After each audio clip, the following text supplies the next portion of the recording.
Pretty thighs, shawty, she a dime. Demon girl, evil eyes, she be telling lies. So today it is my pleasure to interview Dr. Peter Doherty, the 1996 Nobel Prize winner in medicine. So, Dr. Doherty, thank you for being part of this episode. So, in view of such a successful career, can you start with you taking us back and telling us about your background? My background is pretty unusual for a Nobel Prize winner. I went through public schools. I grew up in a sort of working class, lower middle class neighborhood, went through public schools, then to the University of Queensland in Australia. I'm from Brisbane, Australia, where I studied veterinary science. And unlike the American strategy for professions like medicine and veterinary medicine, we went into that straight out of high school. So I started on that when I was 17 years old, and I graduated when I was 22. And then I got into veterinary research, but did a lot of work on diseases of sheep and pigs and so forth. And but a number of years into that, I decided I needed to learn more about immunology. So I went to a basic medical research institute to do some research there. And there we made a big discovery that led to the Nobel Prize 22 years later. And I switched from being a veterinary researcher studying diseases in domestic animals to a medical researcher studying diseases in mice. So I became an MD, a mouse doctor. And that transformed my situation from being a total unknown to being this big discovery, made us pretty well known in the immunology field very quickly. And I've spent the rest of my research career as a medical researcher, basically using lab mice rather than clinical subjects. But some of my young colleagues have switched very much into human immunology and have been doing great stuff there. Mm-hmm. So the Nobel Prize came 22 years after that basic discovery. I see. So, man, I know I know you work in the immune system, the field now. So my question was, like, I saw your bio, and I was curious, like, why you chose to become like a vet instead of like a scientist. Like, was it because you like animals, or why did I choose to be a vet? Like many men and women of my generation, I was in Australia, less so in the United States. I think I was the first generation to go to a university. I was very naive. I was interested in disease and got interested in that. And I also read a lot at high school, and I was also considering an alternative career as a journalist, which would have been a very different life. But I decided I wanted to do something practical and useful. I didn't want to be a medical doctor because my only experience of medical doctors is they sat round in suburban offices listening to people complain about their health. And I thought that would be very boring. And I did want to do research because I had an older cousin who was doing research on insect-borne viruses, a medical scientist. And so I decided then there was a lot of talk about we'd have problems in feeding the world. It was the time of the Green Revolution. So I thought I'd work on diseases of food-producing animals. Now, of course, with our consciousness changed very much about climate change and so forth, I probably would have studied plants rather than animals, but that's the way I went. And that led to a very unexpected outcome. I'm the only person with a veterinary qualification to have won a Nobel Prize. That's interesting. So, yes. So I mean, I know during a time before you became scientist, you were like a vet officer. So what do you work on during your time as a vet officer? Initially, I was working for the state government of Queensland in Australia. This was an arrangement whereby to get young professionals into the remote rural areas of Australia. They subsidised the courses for students, just as for instance, the US military does in the United States.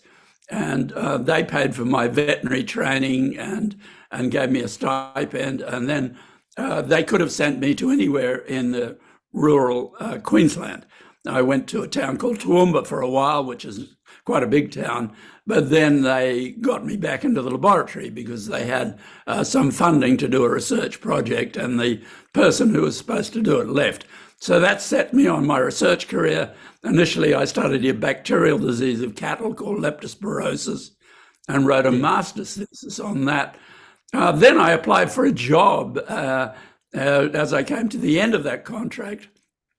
I applied for a job at a research institute in Scotland, Edinburgh, called the Mordun Research Institute, to be a veterinary neuropathologist, both and do research and do diagnostic work in that area.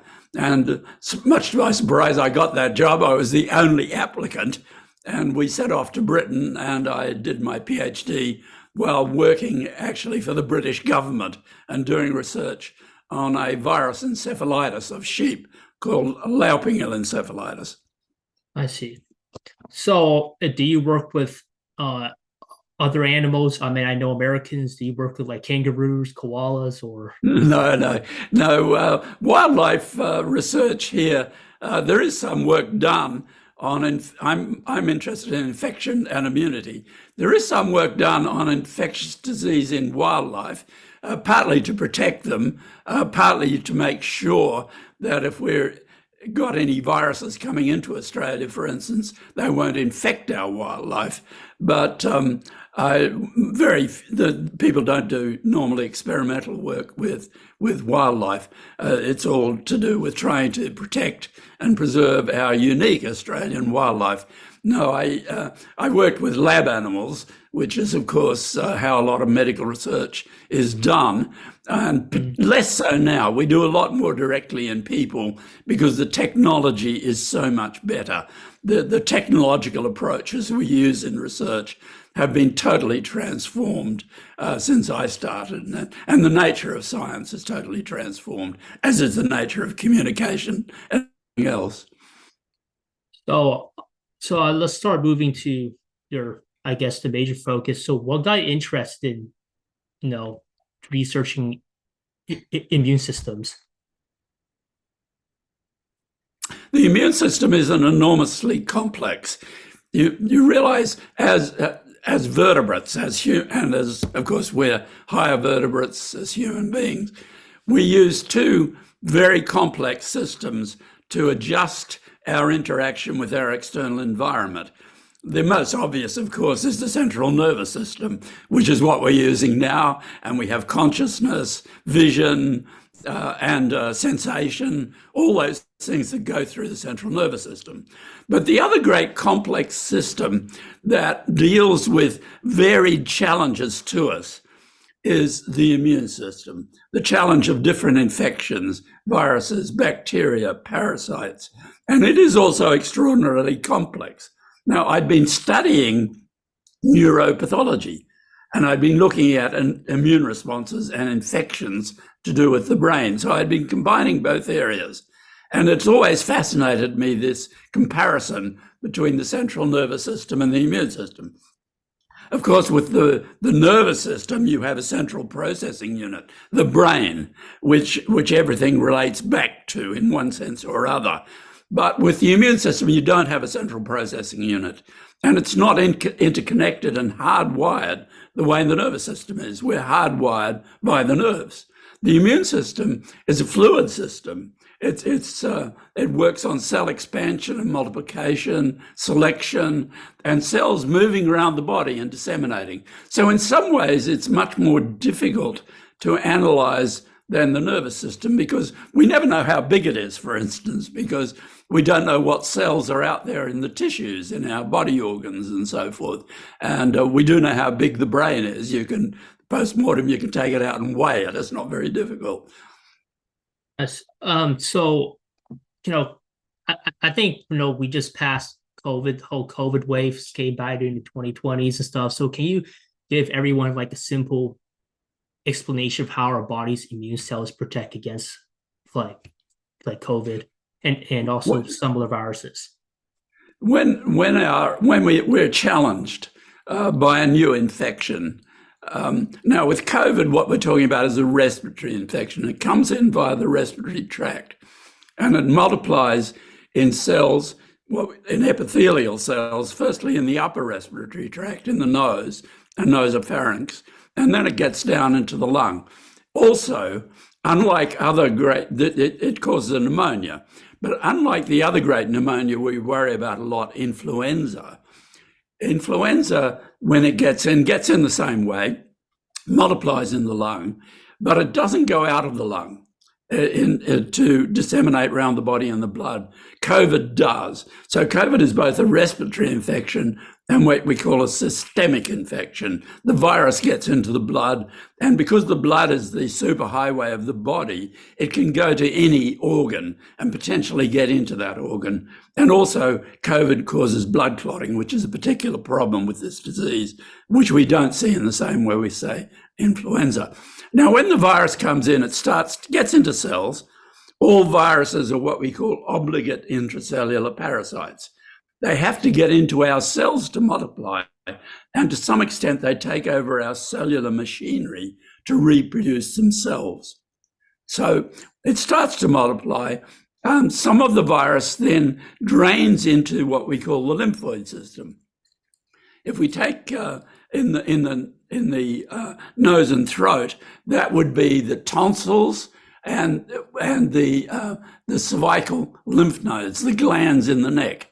If we're talking about a vaccine that we inject in the arm, for instance, the material goes to the regional lymph nodes. It gets into what's called the lymphoid flow, which is we have two circulations in the body. The blood, arterial to tissue to the veins that we're familiar with, and that's pumped around the body by the heart. But the other system we have that's a circulation in a sense is what's called the lymphatic system. And this is the drainage system from the tissue. So whether it's a virus up in the throat or it's a vaccine in the arm, it drains to what we call the regional lymph nodes.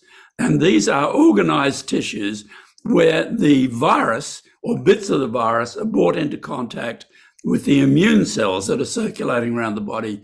And some of those immune cells will have receptors, immunoglobulin molecules in case of the antibody response, T cell receptors in the case of the T cells, which are specific for that particular virus. I've never seen it before. They've just been generated randomly, but they just happen to have that pattern recognition. And once that pattern recognition occurs, what happens in the lymph nodes, like the glands of our arm or the glands in our throat, is that cells start to multiply. The ones that are very specific multiply, they differentiate, and they will differentiate to make antibodies, which are secreted into the drug, which can block the infection, or to make T cells, which help that response, or there's another category of these T cells, which will kill off the virus-infected cells. That has to be part of our immune response because the cells that are, say, infected with the COVID virus are acting as factories producing new virus. And the cell-mediated system bumps them off. That's my area of particular expertise. So that's how the immune system works. When we get a sensation through the nervous system, it comes in through our sensory apparatus and it sends signals along various pathways to the brain. The brain integrates that, sends other signals out, and we respond. The immune system, the virus itself gets into the body. It changes cells and is recognized as foreign by the immune system because we've never seen it before. And cells multiply and divide, and then they circulate in the blood, they go to various places and they do various jobs. So they're very different in the way they work. But an immune response, the specific immune response, which is what I've been talking about, we call adaptive immunity, takes about 7 to 10 days to get underway. And in a healthy young person, that's when you'll start to see, say, the COVID virus being eliminated as the immune response cuts in. And it also sets up what we call immunological memory. Now, with some viruses, immunological memory means we won't get the infection again. Poliovirus is one, but with COVID, unfortunately, the virus has a capacity to change very, very fast, and it keeps reinfecting over previous immune responses. Some of that immune response remains roughly intact. The T cell side of it does, but the antibody side keeps changing. So COVID has presented us with totally unique challenge for a human pathogen. We've never really dealt with anything quite like this before. HIV, the AIDS virus, is another virus that keeps changing, but it's a different story because it integrates back into the genome. The COVID virus doesn't. It's just changing all the time. And of course, with COVID, this was a completely new infection for humans. So what we've had is, in a sense, what we call a virgin soil pandemic, with this virus selecting for change in human populations right across the planet. And then, of course, with modern air travel, we've got a very good way of getting those viruses across the planet very fast. So it's the first pandemic that of a totally new pathogen in the scientific modern era, if you like. And as such, we've learned an enormous amount from it, but it's really challenged us and still does. Mm-hmm. Yeah, so my next question is also about COVID, but I think, during COVID and also now, there's people on the web and social media, they say, oh, if you got COVID, you're going to have a stronger, immunity than getting the COVID vaccine. So the COVID vaccines that have been used in the United States all use gene technology to deliver only one bit of the virus to the immune system. That is the spike protein, which is the protein that binds to another protein on cell surface called ACE2 and allows the virus to get into the cell. It's the receptor. So it's a critical protein. If you can block that interaction with an antibody, which you can if the vaccine is perfectly matched, then you will stop that process happening. So unfortunately, though, this spike protein has an enormous capacity to change and still be functional, which is very unusual for viruses, in fact. So basically, that primes up the immune response for the antibody response and some of the T cell response. The T cell response responds to little bits of the protein, not necessarily the binding part, which are presented as peptides by our transplant molecules. It's a very complicated story, but that's how the T cells get focused onto cell surface.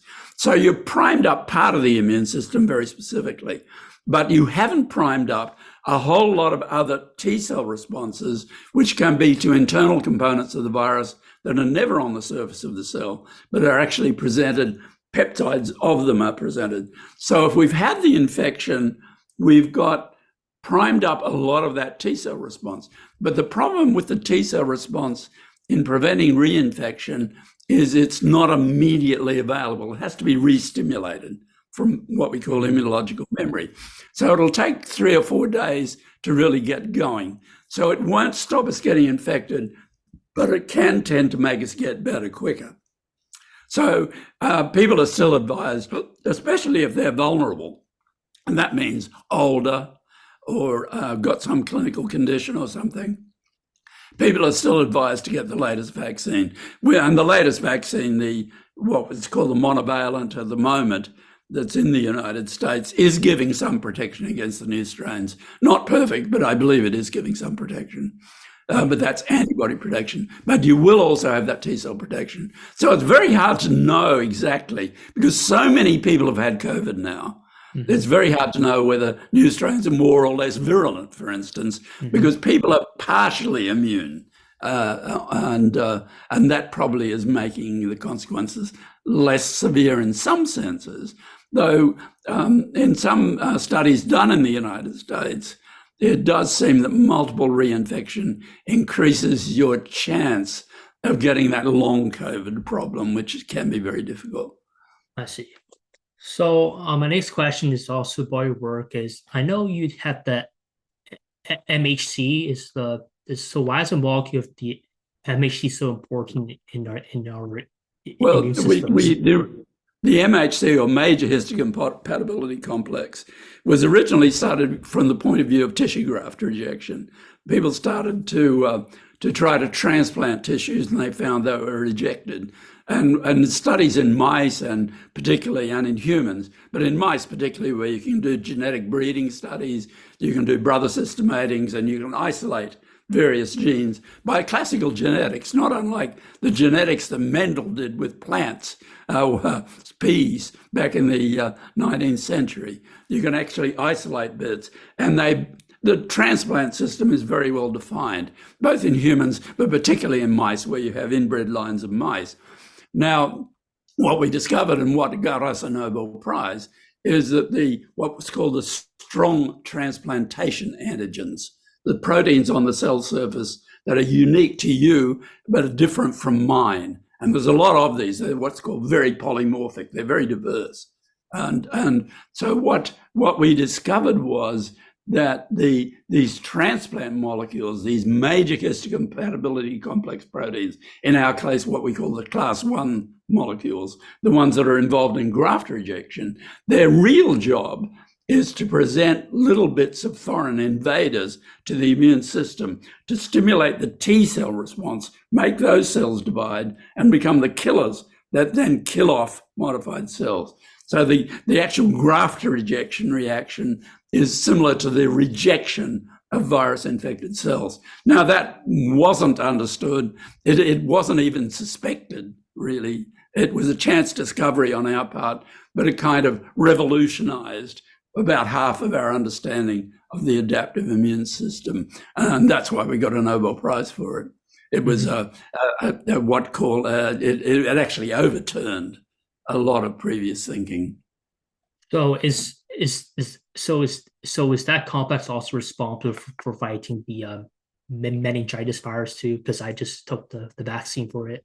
Yeah, any infection will stimulate that T cell response. It'll stimulate two sorts of T cell response. One is the one that's involving the strong transplantation antigens, and another one is a response involving what's called the class 2 molecules, which are these are basically what we call helper T cells. These are cells that help promote the immune response, promote the antibody response. They're enormously important. They obey the same basic principle. They present a little bit the virus or whatever it is to the immune system, stimulates them. Then they make all sorts of secreted products, cytokines, chemokines that actually promote immunity and also can be involved in direct protective effects, molecules like gamma interferon. So it is a very, very complex system. I haven't even mentioned innate immunity, which is an immediate response mechanism that cuts in before any of this happens. There's been at least, there's been one Nobel Prize for that fairly recently for mostly work done in fruit fly, actually, because a lot of the mechanisms just are similar. So my next question is, I know I talked to many scientists, like I think back then, they're not my time, but back then, there's not many people working in the field of immunology. And right now I'm hearing from scientists that's like a hot field or a hot topic. So I mean, I'm gonna ask, so what are some ways to push, immunology to the right direction where it starts getting more and more funding? Yeah, I'm not currently up on the immunology. I mean, the funding of it works through the way it works in the United States through National Institutes of Health is what's called study sections. So you will have groups of expertise reviewing grant applications, and I think there are several in the immunology area. In my field, when I was doing this sort of stuff, working in the United States at St. Jude Children's Research Hospital, and earlier at the Wistar Institute, I was involved with this from the virology point of view, but we would also look at immunology grants. So that's the way the whole mechanism works. So immunology is basically funded through the National Institutes of Health. Other areas of science might be funded through National Science Foundation or through NIH. And then, of course, you also have people like DARPA and so forth coming in and wanting immunology expertise, or the military and so forth. So there's a lot of questions out there. In fact, if you look now, at the big advances in therapeutics recently, a lot of them are actually immunology products. You've got the monoclonal antibody therapies, the immune checkpoint inhibitor drugs that are anything called a mAb, for instance, is a monoclonal antibody. If it's mAb or something, if it's got a mAb at the end, it's a monoclonal antibody, so it's from the immunological side. And then, of course, we've also got what we're calling CAR T-cell therapy. These are these killer T-cells that can recognize cancers, and people are now making them in the laboratory individualized to a particular patient, to a particular tumor. Obviously, that's very expensive, but it can be life-saving. So immunology at the moment is right at the front of a number of applications in clinical medicine. But part of the problem is both the monoclonal antibody therapies and the T-cell therapies are very, very expensive. It's putting a lot of pressure on health systems. But on the other hand, it's also bringing a lot of people back to productive life. So that's the positive. But I think the whole healthcare environment, particularly in the United States, is very, very challenging at the moment. Mm-hmm. So I read in your bio, you say you made a major mistake of returning to the JCSMR. So first of all, like, what were your intentions going back to the JCSMR, and why do you consider it's a mistake? Oh, I was well established at the Wistar Institute in Philadelphia. I went back to the John Curtin School in Canberra, which was a hard money funded organisation, and I thought I could sort of help get it moving forward and get more funding in and so forth. And I wasn't able to do that, and it didn't work very well, basically. And so we ended up coming back to the United States. It's a complicated story, and it really doesn't have much general relevance to the American situation particularly, but it didn't work out well. I'm still, I support the Australian National University, where this is very strongly. It's a great institution.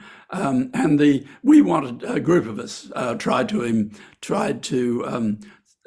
set a reform process in place, which was strongly resisted by many of the people working there at the time. The actual reforms were, in fact, enacted about 10 years later and helped the place on. But for my situations, I didn't have sufficient power in the institution to be able to do that, and so it failed. And so I came back and went to St. Jude Children's Hospital, Research Hospital in Memphis, and spent 14 very good years there. And I still continue as part of what's called the emeritus faculty. I'm still on that. I've been going backwards and forwards there for a very long time. Wonderful place. But American science is incredible. I mean, the health and vigor of it, the dynamism, and the sheer intellectual strength of it. Mm-hmm. So I know you have your own research organization called the Doherty Institute. So yeah, it's not really mine. And it's not really yours. It's named after you, though.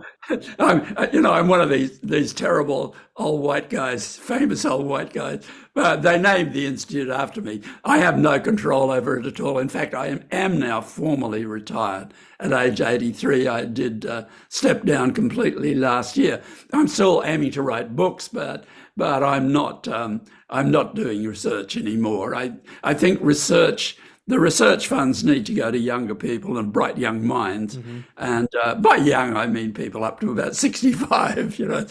Young has got a lot older.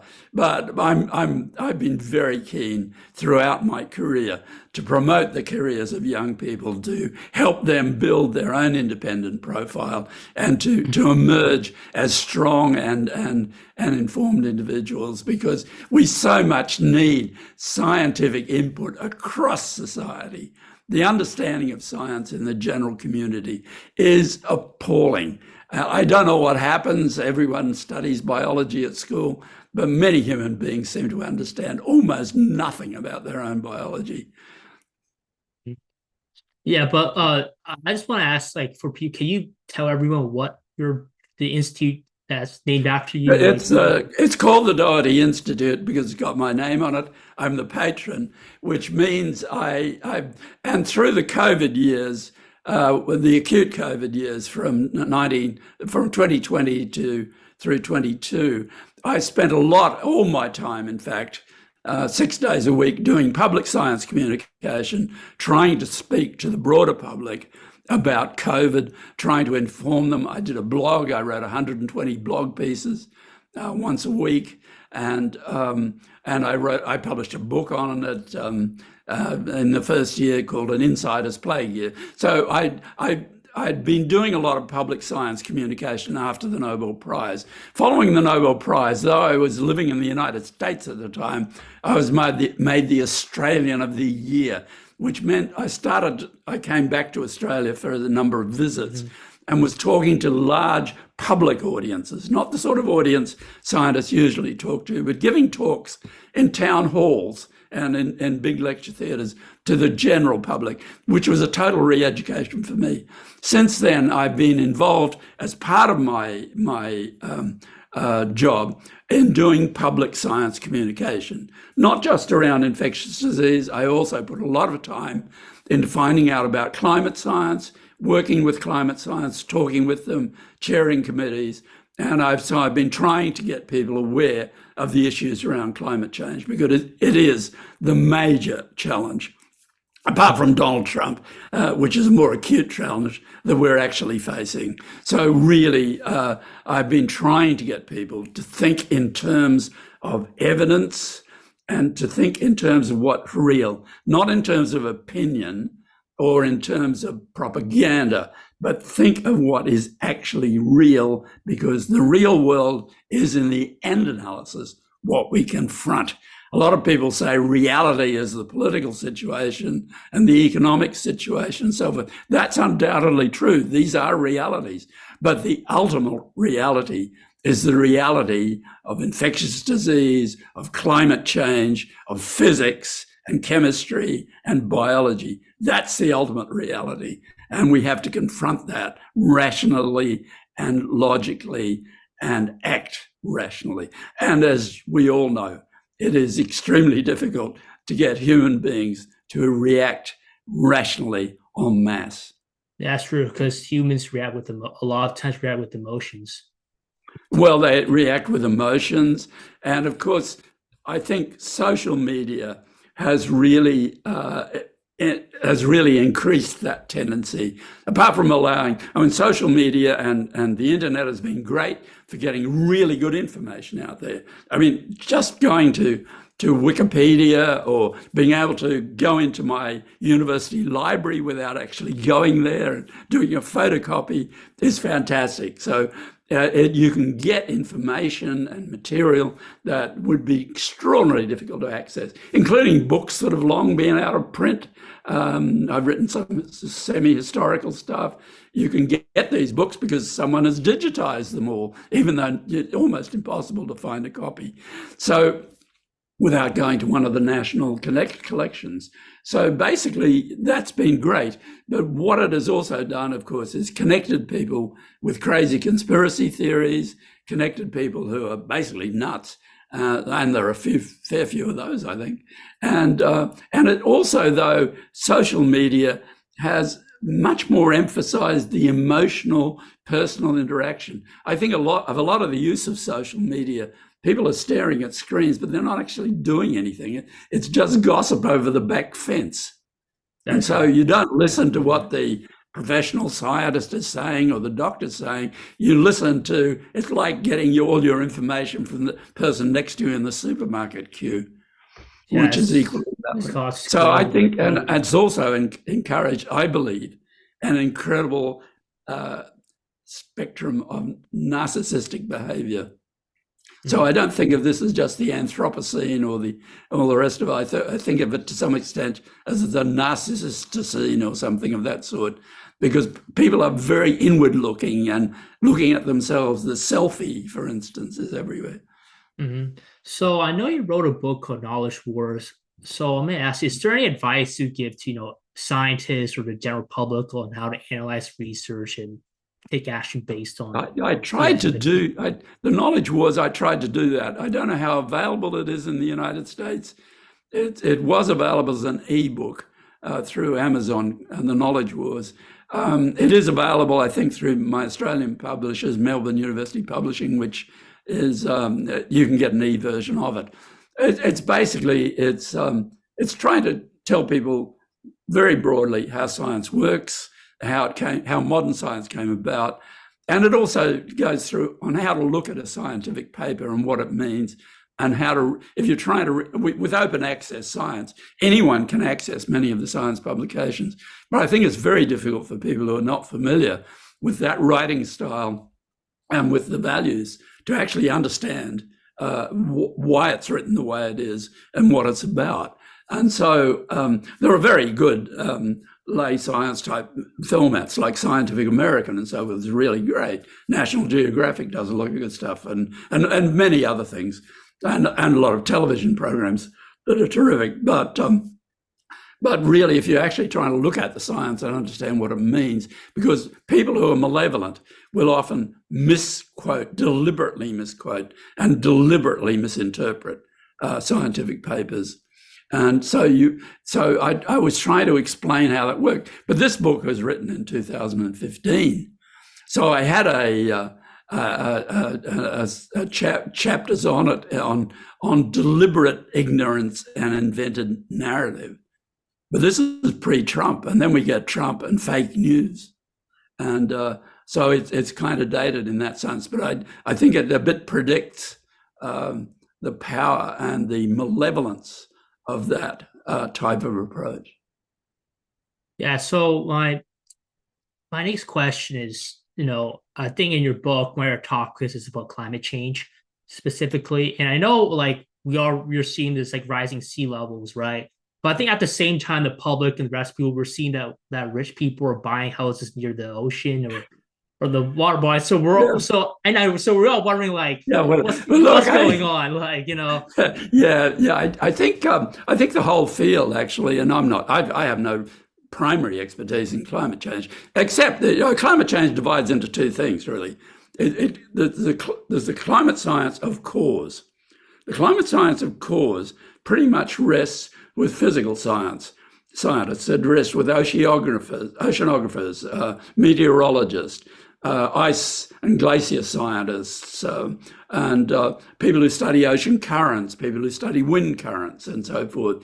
So it's in the physical science. These are physicists, and they're a very straight up, very correct community. I mean, these people, to some extent, the medical science are a bit seduced by medicine and the fact that there can often be big money there and various things if you transition from being a scientist to taking one of your discoveries and starting a new company. That doesn't really happen in the physical sciences. Basically, they're all about hard science, and they're the brightest of the bright, many of them, as you know. I mean, the kids that go into physics and all that stuff, they may be a bit odd at times, but they're smart and they're very, very, very ethical. So there's that area, and so I talk to those people to try and get a better understanding. And of course, the power of their science has massively been increased by satellite technology and all this modern stuff where they can measure the depth of ice sheets, the extent of ice sheets. So it's a revolutionary area, basically, but extraordinarily complex and difficult to understand and difficult to predict. You can predict long-term consequences. You can predict if the world continues to get hotter, all the ice will melt. But in the short term, and short term maybe is 100 years or even 1,000 years, it's not that easy to predict. So basically, sea level rise initially in the discussion was basically overemphasized. That's very clear. I see.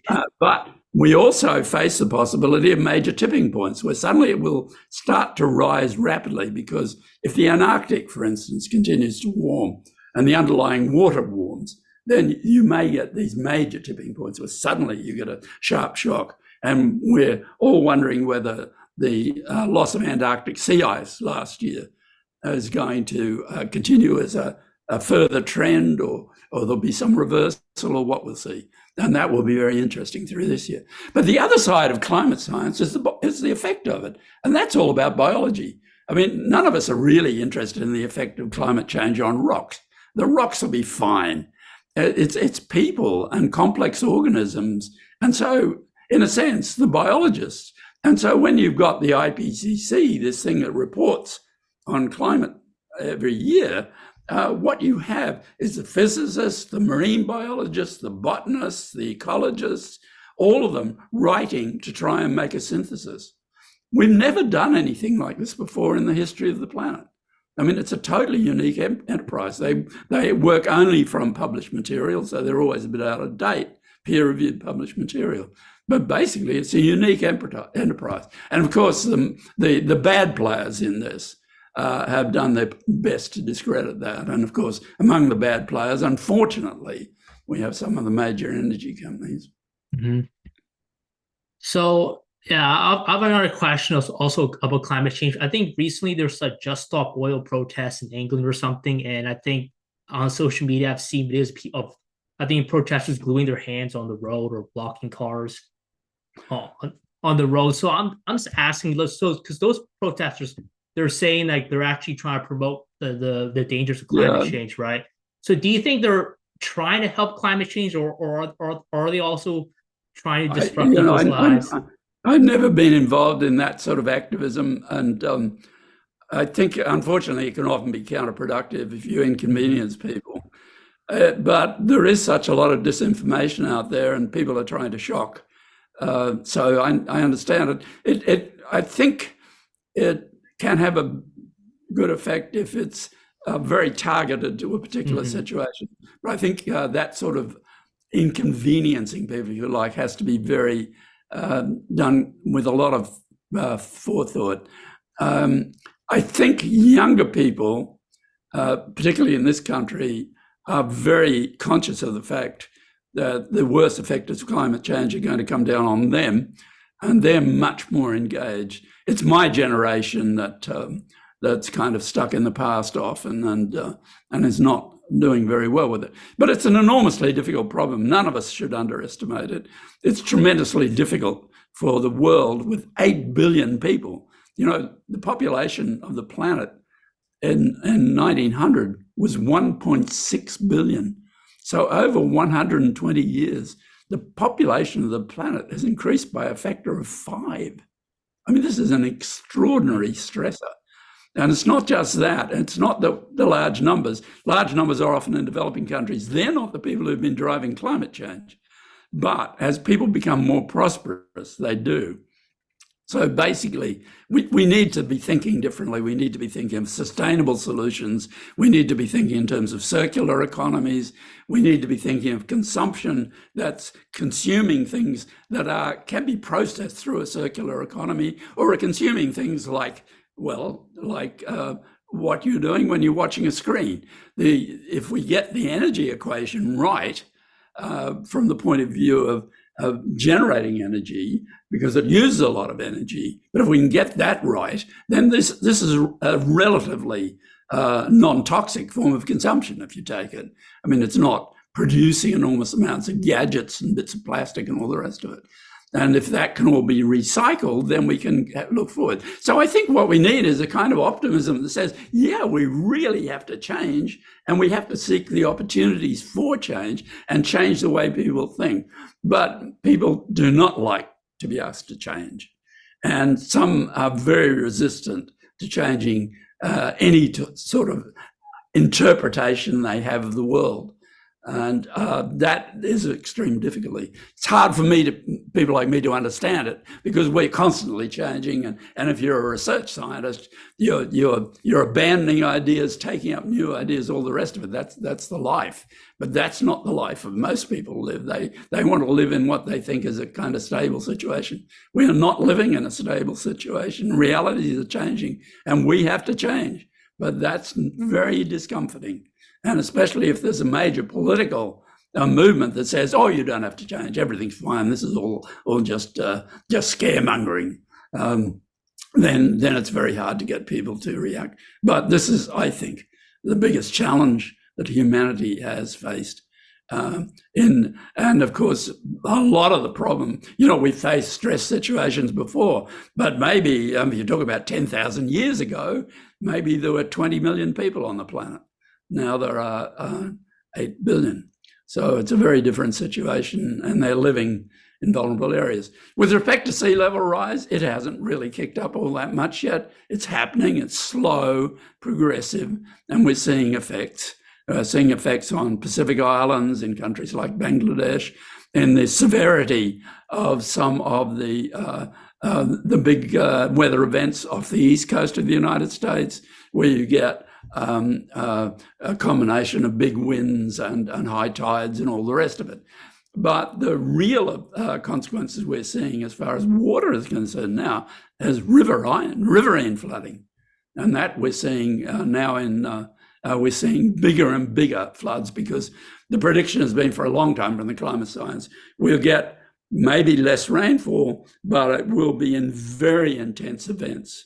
And that's what we're seeing. We've just been seeing it in Northern Australia. And we go almost from major floods to bushfires as we're expecting a hot summer.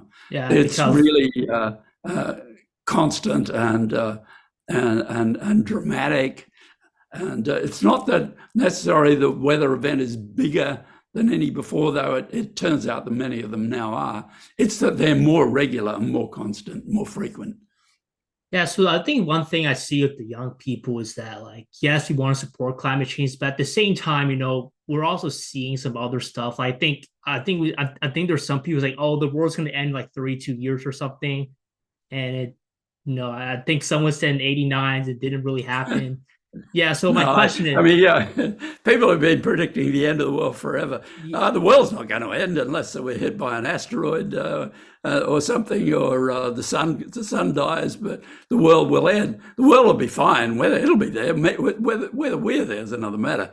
So, but I think, there's a hell of a lot we can be doing, but we have to change, and we have to emphasize different things. I mean, I'm finding young people particularly at least in Australia, are emphasizing different things. A lot of them are not, everyone growing up in my generation, first thing you want to do is get a car and be able to drive around. A lot of them don't care about that. They're not that interested in having a car. They may need it because the public transport's so bad. But the big growth here among young people has been in bikes, electric bicycles, the electric scooter, all this sort of stuff. So I think the at least in Australia, the politics is changing, and I think it's changing in the United States too. I mean, I think one of the reasons for what's happening currently in the United States is that the political right, the hard right, and the reactionary right, if you looks at the population, and they say these groups that are coming into Australia, these immigrants, are not necessarily going to be supporting our sort of politics. And you've got this very distressing suggestions of moving towards totalitarianism, which I think is insane. But I think the right is afraid of losing control. So the question goes back, and I think you told me that you did some research in America. So, I mean, why do you choose Memphis as a city to do research? I chose Memphis because St. Jude Children's Research Hospital is an absolutely unique and extraordinary institution. It's known for treatment of kids' cancer. It has an enormous fundraising operation. It's always been supported by Hollywood. It was started by a Hollywood figure called Danny Thomas. Always been supported by Hollywood, has enormous support through the American population.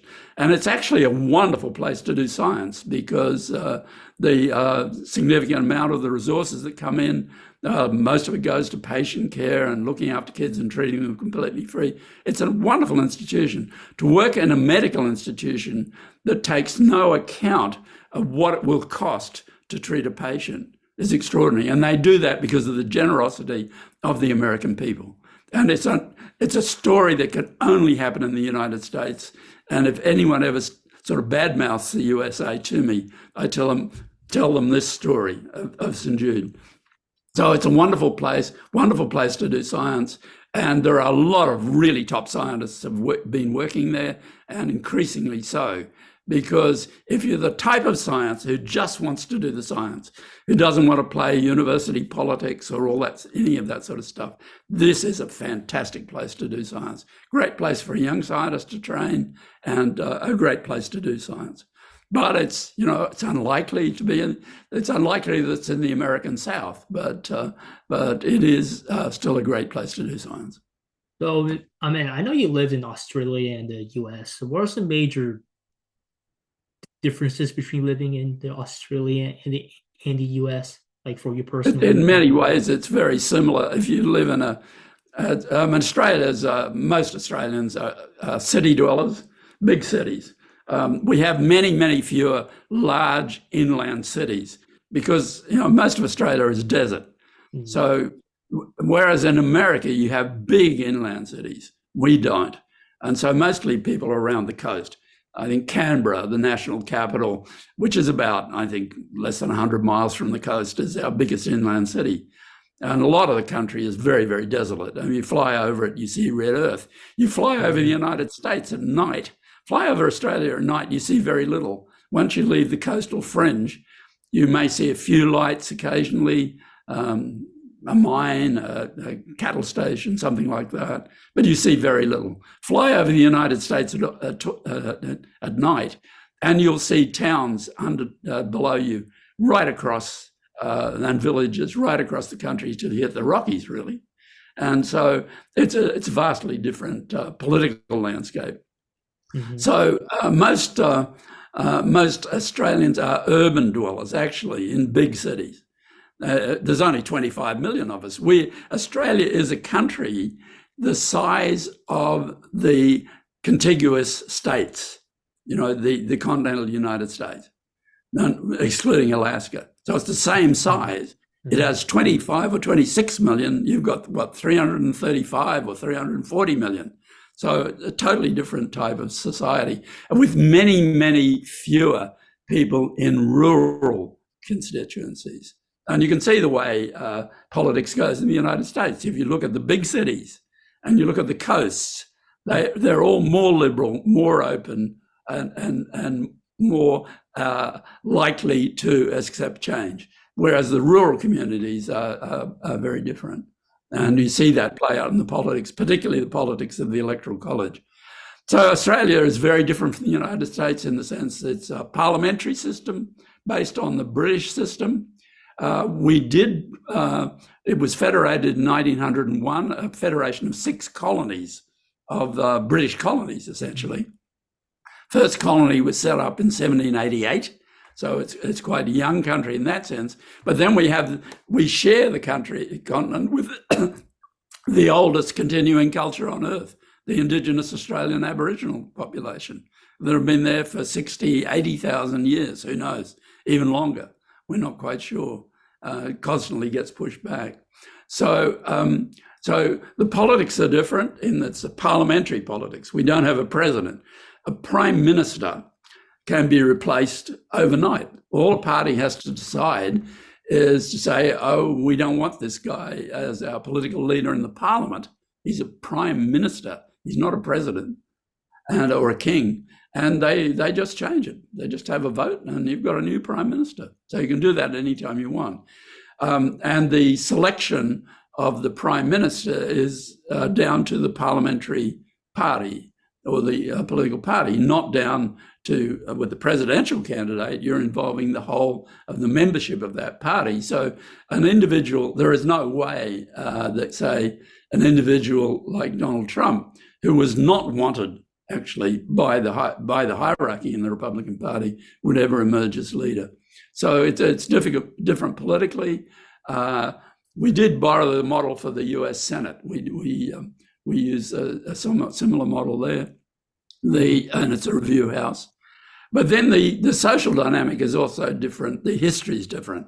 The history of the United States is many more of the people who came to the United States as immigrants were quite well off. They're reasonably wealthy, and they brought some wealth in, and also it's very dynamic and very open. And the American system of government, with the division of powers, is very open and very flexible, which has allowed, I think, the US to prosper in the way it has. But the the Constitution of the United States is written by men who were, and the amendments as well, who were embedded in the thinking of the European Enlightenment.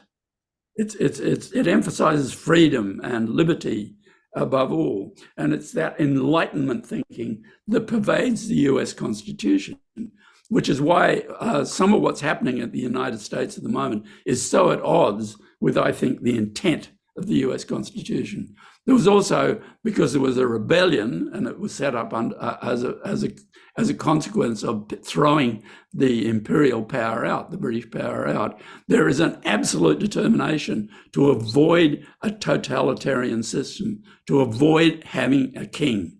And that's very prominent in the actual way the Constitution is written. And so any suggestion of a totalitarian state in America is totally contrary to the intent of the Constitution.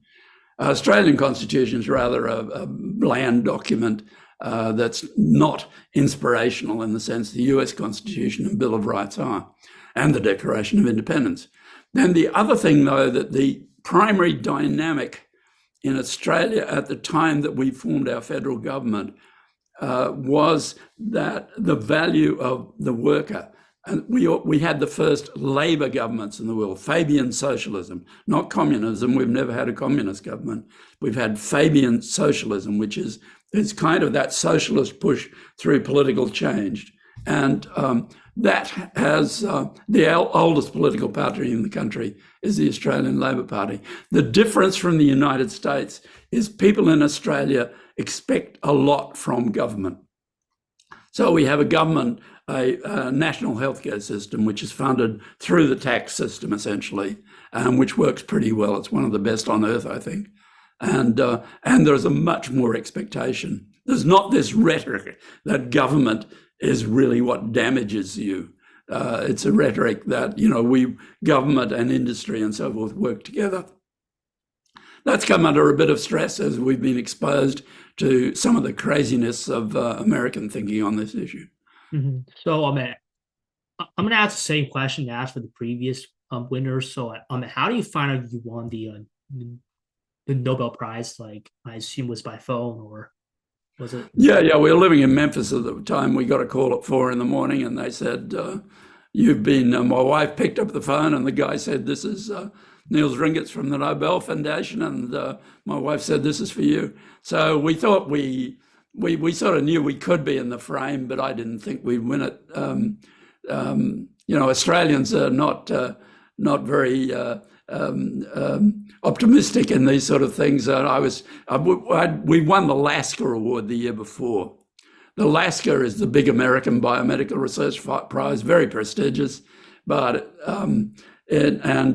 half the people who win the Lasker Basic Science Award, which we did, we shared the Lasker Basic Science Award, go on to win a Nobel Prize. But I was telling myself that, well, half the people who win the Lasker Basic Science Award don't win a Nobel Prize. So we got the call, and the following year. And so it was in a sense, it was a big shock because though I knew about the Nobel Prize, I had no real understanding of what was involved, what was required, what effect it would have on someone. If you're at, say, an institution like Harvard University, where there are a number of Nobel Prize winners, you probably had a chance to observe these people at close quarters, but I hadn't been exposed to that. I knew people who'd won Nobel Prizes, but really had no particular insight into it. Mm-hmm. So do you ever meet and work with the other winner of your Dr. Rolf's? No, not in any formal sense. They're actually talking about trying to set up something a bit more formal now, but that's frequently, there are kind of networks that do sort of sign petitions and all that sort of thing and try to do the right thing. I'm not sure how much effect that has. The prestige is in the prize itself, as much as in any of the Nobel Prize winners themselves. And the Nobel Prizes are kind of different. I mean, you've got the science prizes are all, I think it's a very thorough and rigorous process. You have the Peace Prize, which is awarded by the Oslo Parliament, much more political, often used in a way to try and influence global politics, in fact. And then you have the Literature Prize, which is another another thing as well. So, and economics, though economics is considered as one of the science prizes. But they are very influential, yeah. No, well, no, but the question is like I know when you won, you had another winner that split the prize as well. Yes. Did you ever work? Do you ever work with him or? Oh yeah, we worked together. Okay. We made the basics discovery together. We were both. He's Swiss. He'd come out to Australia to go to the place where I was, the John Curtin School, which had a very strong profile in immunology at the time and a strong profile in cellular immunology. He wanted to learn that, and he was just starting out. He's a medical graduate. He's 3.5 years younger than I am, and he'd been doing a bit of research but hadn't done much. I'd been doing research for almost 10 years, and because I started a lot younger because of the way the system worked. And we just happened to share a lab together at this place. We worked together. We made this big discovery. We wrote a lot of key papers. We only worked together for a couple of years, but those several years of work were the basis of the Nobel Prize. And then we both kept working on it, taking somewhat different directions, times coming to somewhat different conclusions. But we're good friends, and I've got a lot of respect for him. He's been retired. He retired at age 65 about. I've just finally fully retired at 83, so he actually retired earlier than I am, but he's been very active climbing mountains and things. So what advice would you give the students who want to pursue biology? Well, I mean, if you want to pursue a research career, you've got to be curious. You've got to have that curiosity. You've got to have a lot of drive. It's hard work. You've got to be prepared to fail, because we ask a lot of questions. If you're doing original research, a lot of questions might not be quite the right question, or you get it a bit wrong, and something you think will turn out to be spectacular and interesting turns out to be pretty boring. Though often it should be published because it's a step in the process. But I'd say the things that you need to be a research scientist is you need to be pretty tough in various ways, intellectually and emotionally, because you have to be able to deal with the fact you will fail. You have to be able to deal with rejection, because your grant applications are going to be rejected. And that can happen if you won a Nobel Prize. I mean, basically, because it's a very independent and tough-minded process. Research papers also, you've got to deal with rejection. So you've got to be emotionally strong. You've got to be curious and have the idea that, what you think is right may be quite wrong, and you've got to be prepared to overturn it. So you've got to have some guts. And you also, I think, you're in it for the long haul. So it's not a career that suits everybody by any means. But for those that like it and do it, it gives you great personal freedom. In fact, if you're good enough and you bring in research funds, universities and institutions will leave you alone and let you get on with it, which is a pretty unique situation. And the primacy is in the data. So the other thing is that I tell young scientists, don't get too obsessed with all the theory and stuff that's out there, but look at what you're actually finding. Look at the data, live with it, and do smart experiments, and be prepared to think differently, and look for something that is different, because often in biology particularly, which is very complex because of evolution, evolution doesn't always follow the rational path. It builds on what went before. So it's a very complicated situation.